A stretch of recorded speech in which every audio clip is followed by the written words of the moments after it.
السلام علیکم ورحمۃ اللہ وبرکاتہ۔ محترم سامعین، امید ہے آپ حضرات بخیر و عافیت ہوں گے۔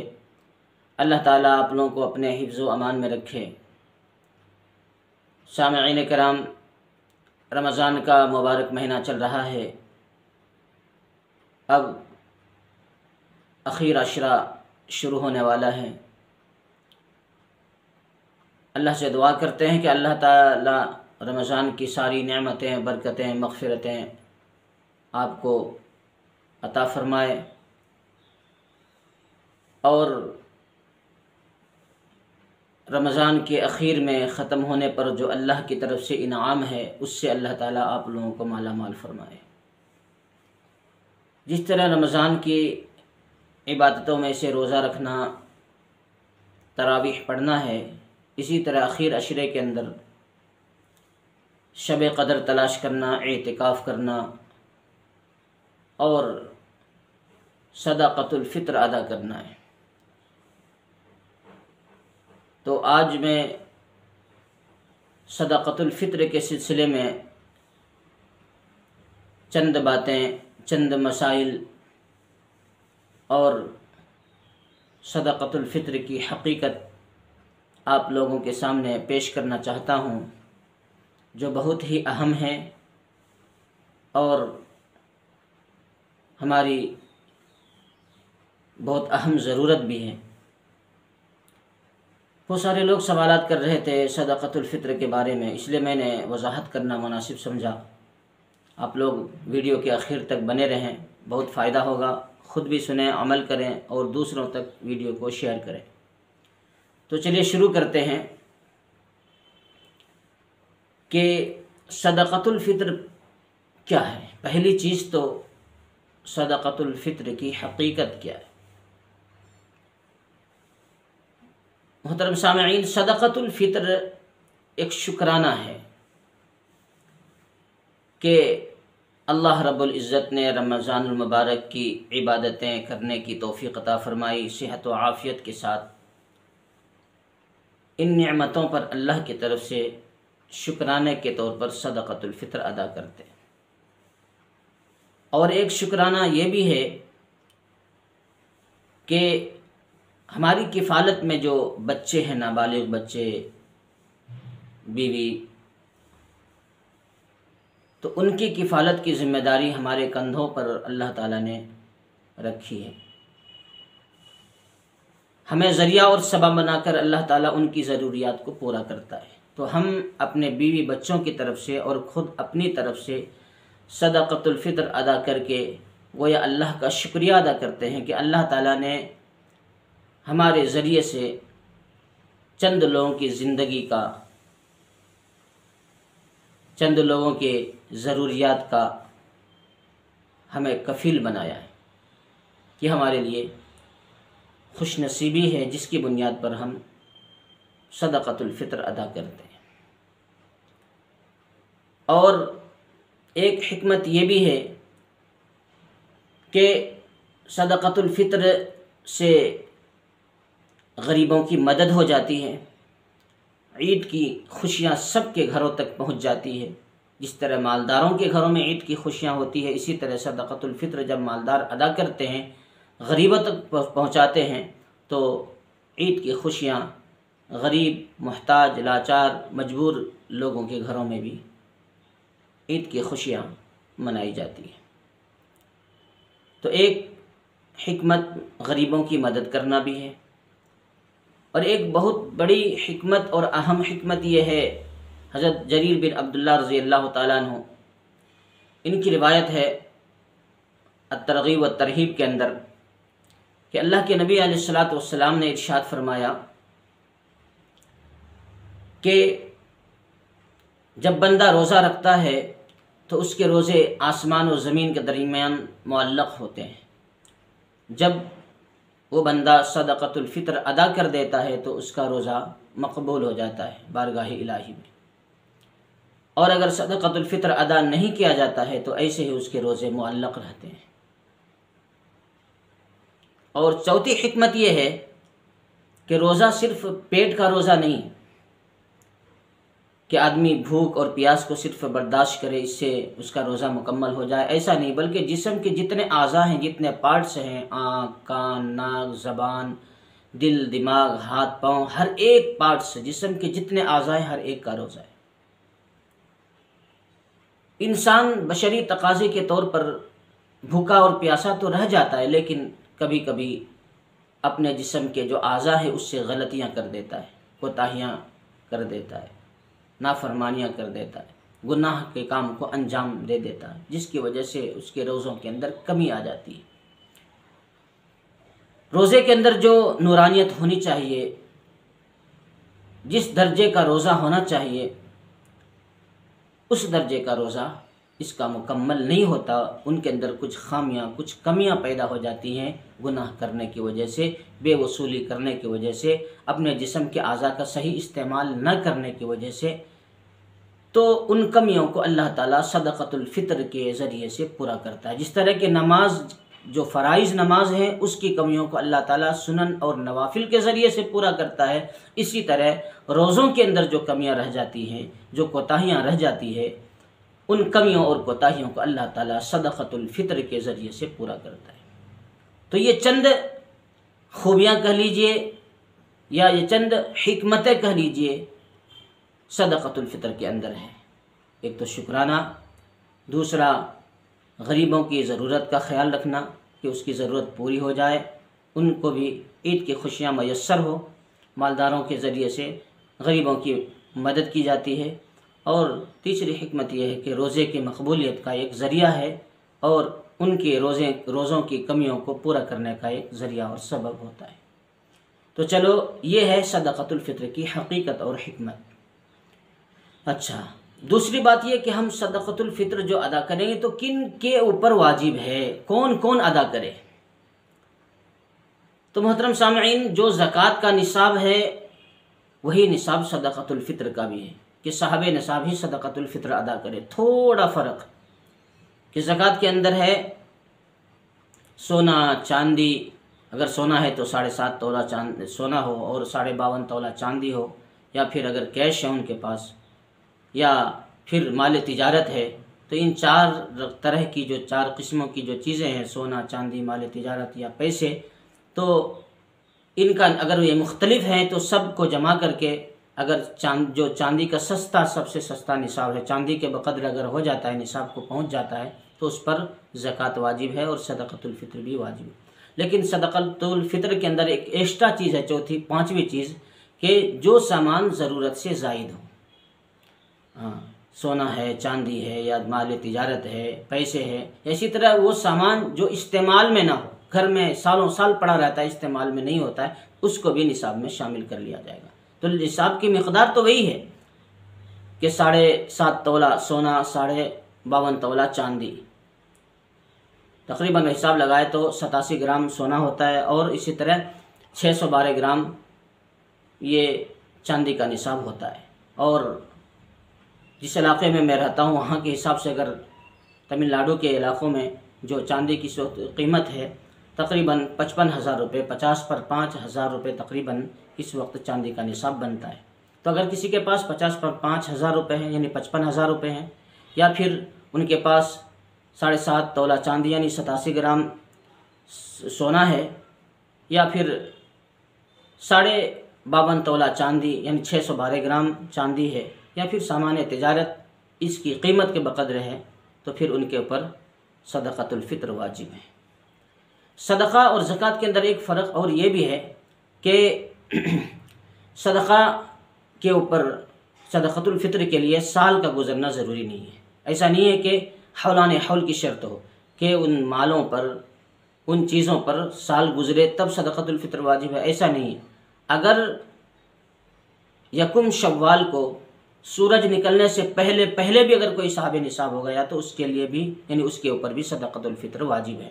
البتہ زکوٰۃ کے لیے ضروری ہے کہ مال کے اوپر سال کا گزرنا ضروری ہے، تب ہی وہ صاحب نصاب کہلائے گا اور اس کو زکوٰۃ دینا پڑے گا۔ ایک تو یہ بات، ایک یہ فرق ہے صدقہ اور زکوٰۃ کے درمیان۔ اور تیسری جو ہے بنیادی اور اہم یہ فرق ہے کہ صدقۃ الفطر بالغ کی طرف سے اور نابالغ دونوں کی طرف سے ادا کیا جاتا ہے، یعنی بالغ خود اپنی طرف سے ادا کرے اور اپنے نابالغ اولاد کی طرف سے بھی ادا کرے۔ اور زکوٰۃ ایسا نہیں، بلکہ زکوٰۃ کے اندر یہ ہے کہ زکوٰۃ صرف بالغ مرد عورتوں پر ہی واجب ہے، نابالغ کے پر واجب نہیں ہے، اس کا مکلف وہ نہیں ہے۔ لیکن صدقۃ الفطر بالغ کی طرف سے بھی ادا کیا جائے گا اور نابالغ کی طرف سے بھی ادا کیا جائے گا۔ تو معلوم ہوا کہ جو نصاب زکوٰۃ کا ہے وہی نصاب صدقۃ الفطر کا بھی ہے، لیکن چند فرق ہے۔ ایک تو یہ کہ صدقۃ الفطر بالغ نابالغ دونوں طرف سے ادا کیا جاتا ہے اور زکوٰۃ صرف بالغ ہی ادا کرے۔ اسی طرح دوسرا فرق یہ ہے کہ زکوٰۃ کے لیے سال کا گزرنا ضروری ہے، صدقۃ الفطر کے لیے سال گزرنا ضروری نہیں ہے۔ اسی طرح نصاب میں یہ ہے کہ صرف سونا، چاندی، مال تجارت اور پیسے یہ زکوٰۃ کے نصاب میں ہے، اور صدقۃ الفطر کے نصاب میں ایک پانچویں چیز کا اضافہ یہ ہے کہ وہ سامان، وہ چیز جو ضرورت سے زائد ہو وہ بھی اس کے اندر شامل کر لیا جاتا ہے۔ تو یہ تو بات معلوم ہو گئی، پہلی بات کہ کس کے اوپر واجب ہے۔ اچھا، اور اس کی قیمت کتنی بنتی ہے؟ تقریباً 55 یعنی 50 پر 5000 تقریباً آج کے حساب سے 2020 پر 4 یعنی 2024 کے رمضان کے بارے میں بات کر رہا ہوں۔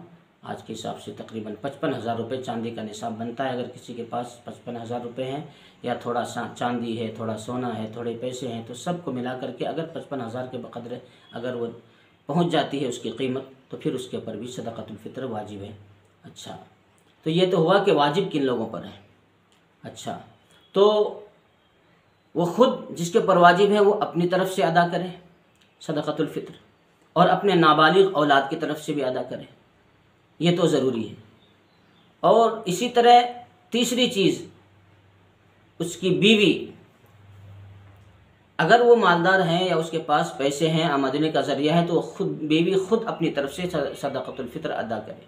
لیکن اگر ان کے پاس پیسے نہیں ہیں، آمدنی کا کوئی ذریعہ نہیں ہے، اس کی کفالت شوہر کے ہی ذمہ ہے، تو پھر شوہر ان کی اجازت سے، بیوی کی اجازت سے شوہر صدقۃ الفطر دے سکتے ہیں۔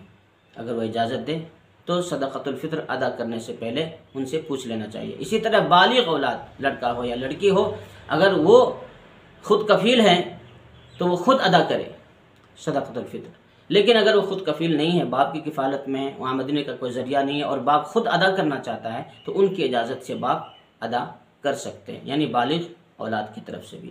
تو ضروری تو ہے اپنی طرف سے اور اپنے نابالغ اولاد کی طرف سے، لیکن بیوی اور بالغ اولاد کی طرف سے ان کی اجازت سے باپ کیا کر سکتے ہیں اور شوہر ادا کر سکتے ہیں، جب وہ بالغ اولاد اور بیوی اجازت دے، بشرطے کہ وہ خود کفیل نہ ہو، ان کے پاس آمدنی کا کوئی ذریعہ نہ ہو، کوئی پیسے یا مال وغیرہ نہ ہو ان کے پاس۔ تو اچھا، یہ دو باتیں ہو گئی۔ تیسری بات یہ کہ کتنا ادا کرے۔ تو علماء نے لکھا ہے کہ 1.25 کلو، بلکہ حضرت مولانا مفتی رشید احمد صاحب گنگوہی رحمۃ اللہ علیہ نے لکھا ہے کہ 2.25 کلو بہتر ہے۔ یہ ان کی رائے تھی، اور یہی بہتر، اس لیے کہ کلو کا حساب نہیں، سیر 2.25 سیر کا حساب ہے۔ اگر 2.25 سیر کا حساب دیکھا جائے تو کلو کے حساب سے تقریباً 2.25 کلو ہی بنتے ہیں۔ اس لیے عام طور پر جو لوگ کہتے ہیں 2.25 کلو، 2.25 کلو نہیں بلکہ 2.25 سیر ہے، اور 2.25 سیر کا حساب لگائے تو 2.25 کلو تقریباً بنتے ہیں۔ تو کن چیزوں سے ادا کرے؟ یا تو 4 چیزیں ہیں عام طور پر، یا تو گیہوں یا گیہوں کا آٹا، یا جو کا آٹا، یا کھجور یا کشمش یعنی منقع۔ یہ 4 چیزیں عام طور پر صدقۃ الفطر کے اندر دیا جاتا ہے، یا یہ 4 چیزیں ہی دی جاتی ہیں یا پھر ان کی قیمت ادا کی جاتی ہے۔ تو اگر دیکھا جائے تو عام طور پر لوگ صرف گیہوں کے طرف سے، یعنی گیہوں سے ہی صدقۃ الفطر نکالتے ہیں، اس لیے کہ سب سے سستا ہے۔ حالانکہ ایسا نہیں ہونا چاہیے، یہ تو ایک مثال ہے کہ 2.25 کلو گیہوں یا 2.25 کلو گیہوں یا اس کا آٹا صدقۃ الفطر میں بعین ہی وہی دیا جائے یا اس کی قیمت دی جائے، یا کم سے کم درجے۔ یہ تو صرف لوگوں کو بتانے کے لیے، تعلیم کے لیے، جیسے کہ کہا جاتا ہے کہ جب کسی کو نماز سکھایا جائے اور نماز کے اندر سکھانے کے وقت کہا جاتا ہے بھائی پہلے سورہ فاتحہ پڑھنا ہے، اس کے ساتھ کوئی چھوٹی سورہ ملا لینا، جیسے قل اللہ احد ہے یا قل اعوذ برب الفلق ہے یا قل اعوذ برب الناس ہے۔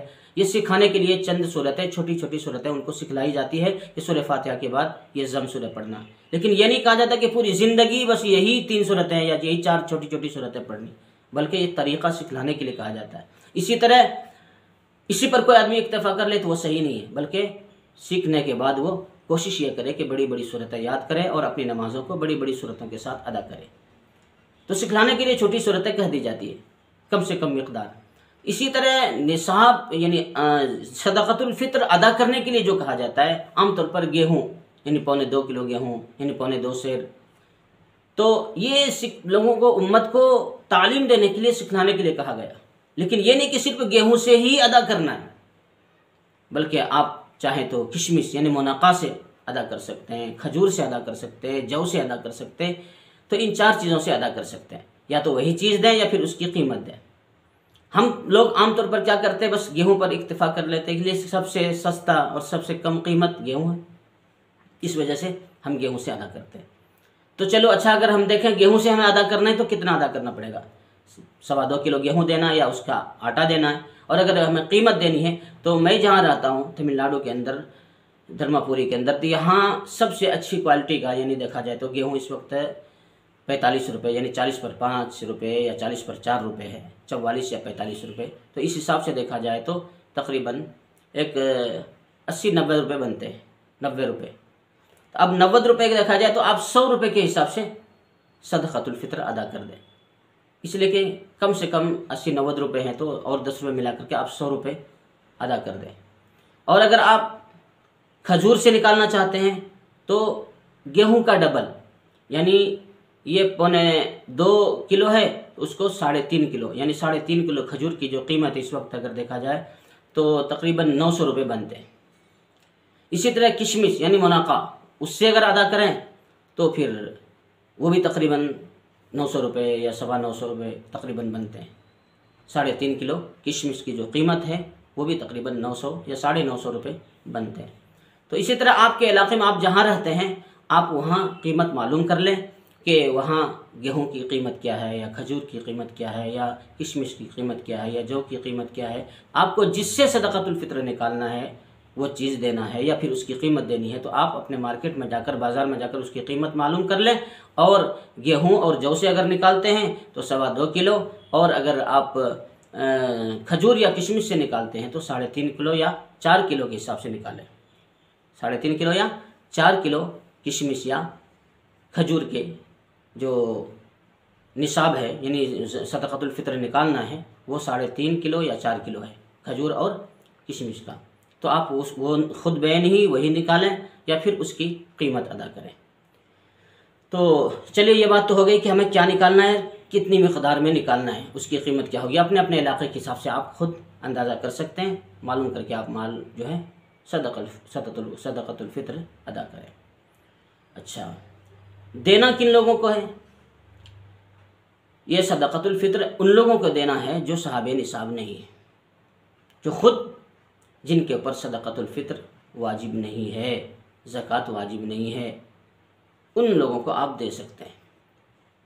جو صاحب نصاب ہیں ان کو چھوڑ کر جو صاحب نصاب نہیں ہیں، کسی کو، چاہے وہ رشتہ دار ہوں، دوست احباب ہوں، پڑوسی ہوں، یا کوئی اور محتاج، غریب ہوں، یتیم ہوں، بیوہ ہوں، کسی کو بھی آپ چاہے دے سکتے ہیں۔ جو کہ صاحب نصاب نہیں ہے کسی کو بھی دیں، اور بہتر یہ ہے کہ اپنے جان پہچان رشتہ دار، دوست احباب سے ہی شروع کریں، ان کا حق زیادہ بنتا ہے، اس لیے کہ یہ دوسروں کے سامنے ہاتھ نہیں پھیلاتے، اپنی ضرورت کا اظہار کرنا ناپسند کرتے ہیں، اور سمجھتے ہیں۔ تو اس لیے آپ جب ادا کریں، زکوٰۃ ہو یا صدقات ہوں یا صدقۃ الفطر ہوں، وہ اپنے قریبی رشتہ داروں سے ہی شروع کریں، یہ بہتر ہے۔ ایک آدمی کو بھی آپ دے سکتے ہیں، مالی بنا دے سکتے ہیں، یا پھر چند لوگوں میں تھوڑا تھوڑا تقسیم کر کے بھی دے سکتے ہیں۔ مثال کے طور پر آپ 4 آدمی کا صدقۃ الفطر نکال رہے ہیں تو آپ الگ الگ 4 آدمی کو دے دیں، یا پھر وہ 4 آدمی کا جمع کر کے آپ 5 یا 6 10 آدمی کو بھی دے سکتے ہیں، یا سارا کا سارا ایک آدمی کو بھی دے سکتے ہیں، جیسے آپ کو سہولیت ہو۔ اچھا، دینا کب ہے؟ فرماتے ہیں کہ دینا ہے، واجب تو ہے 1 شوال کو، عید کے دن سورج نکلنے سے پہلے پہلے ہمارے اوپر واجب ہو جاتا ہے۔ یعنی عید کی نماز سے پہلے پہلے، یعنی وجوب جو ہوتا ہے وہ یکم شوال کو ہوتا ہے، یعنی یہ معلوم کیا جائے کہ اس کے اوپر واجب ہے یا نہیں، یہ تو یکم شوال کو سورج نکلنے سے پہلے پہلے ہی ہوگا، صبح صادق کے بعد۔ لیکن یہ ضروری نہیں کہ آپ کو عید سے پہلے ہی ادا کرنا ہے، یعنی عید کے دن ہی ادا کرنا، اس سے پہلے نہیں ادا کر سکتے۔